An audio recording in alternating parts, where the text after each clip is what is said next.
Bem-vindo ao podcast Estrangeiros e Peregrinos. A mensagem de hoje será apresentada por Dennis Allen. Hoje temos mais uma reflexão sobre a igreja primitiva e no final do episódio darei a resposta à pergunta 782.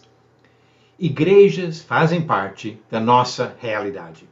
Em muitas cidades brasileiras há um local de reunião de alguma igreja em praticamente cada esquina. Conforme as estatísticas publicadas pelo Instituto Brasileiro de Planejamento Tributário, no Brasil são registradas novas igrejas no ritmo de quase 12 por dia. Por que existem igrejas?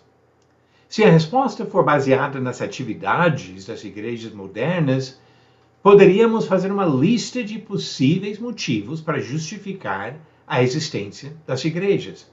Na prática, muitas delas existem para fornecer diversão para jovens, oferecer clínicas, abrigos e academias para manter a saúde das pessoas, arrecadar fundos para garantir a riqueza dos líderes e a pobreza dos fiéis, criar redes de marketing para a venda de livros, de perfumes, de outros produtos, bem como influenciar a política e eleger seus candidatos a posições de poder.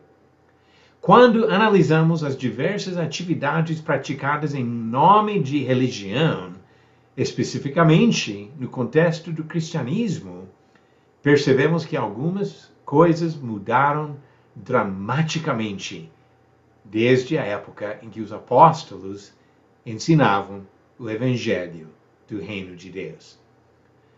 Agora vamos abordar a questão de uma maneira diferente. Da perspectiva bíblica, por que existem igrejas? Qual foi a missão que Jesus deu aos seus seguidores quando ele edificou a sua igreja?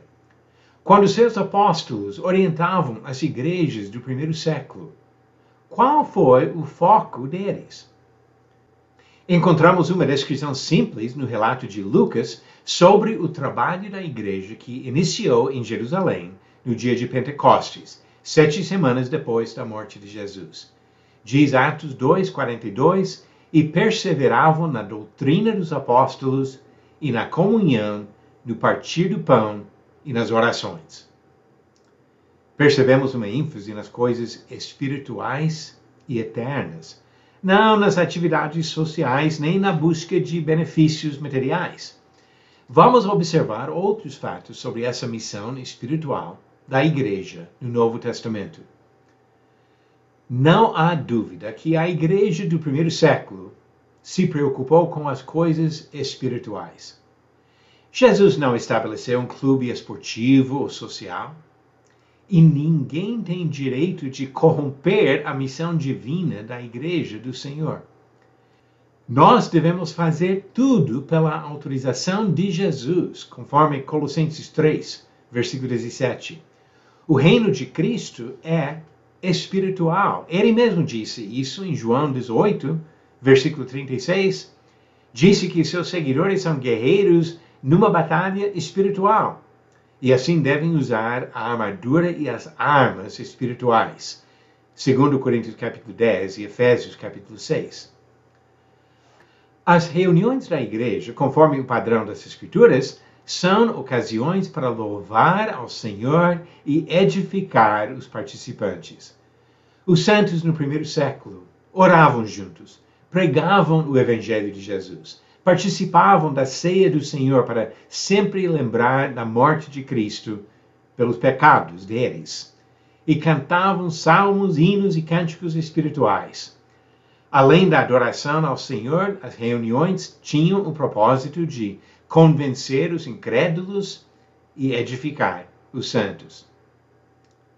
De acordo com as instruções apostólicas, os cristãos aproveitavam as reuniões do primeiro dia para ajuntar o dinheiro que seria usado no trabalho da igreja. Isso em 1 Coríntios capítulo 16.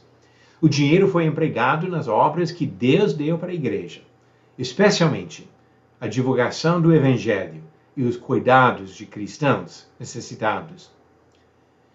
No padrão das Escrituras, cada membro do corpo tem seu papel na edificação de todos, como diz Efésios capítulo 4.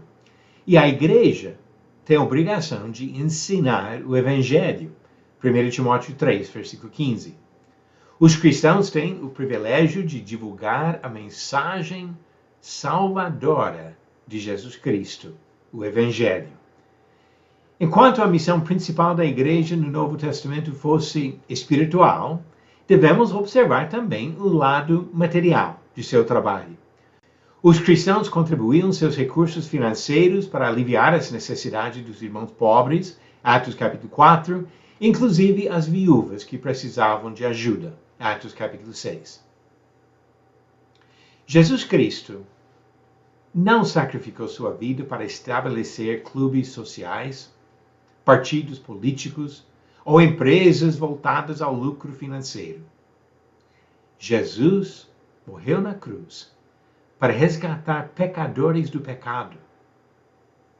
E os seguidores dele devem manter o mesmo foco nesta missão espiritual. A pergunta número 782. Quais livros do Antigo Testamento relatam a vida dos profetas Elias e Eliseu? Alternativas: A. Gênesis e Êxodo. B. 1º e 2º Samuel. C. 1º e 2º Reis. Ou D. Isaías e Miqueias. A resposta certa, alternativa C. 1º e 2º Reis. A vida desses profetas, que tiveram muita interação com os reis de Israel, foi registrada nos livros de 1º e 2º Reis. E a nova pergunta, 783. Em qual das suas cartas João criticou a ambição egoísta de Diótrefes? Alternativas: A. 1 João. B. 2 João. C. 3 João. Ou D. Nenhuma dessas. A resposta no final do próximo episódio de Estrangeiros e Peregrinos. Jesus Cristo veio ao mundo para salvar pecadores. E a missão espiritual da igreja deve ser o foco até hoje de todos que procuram honrar nosso Senhor e Salvador, Jesus. Obrigado por nos acompanhar nessa jornada pelas Escrituras. Volte amanhã para ouvir mais uma mensagem do podcast Estrangeiros e Peregrinos. Seguimos pelo mundo a viajar.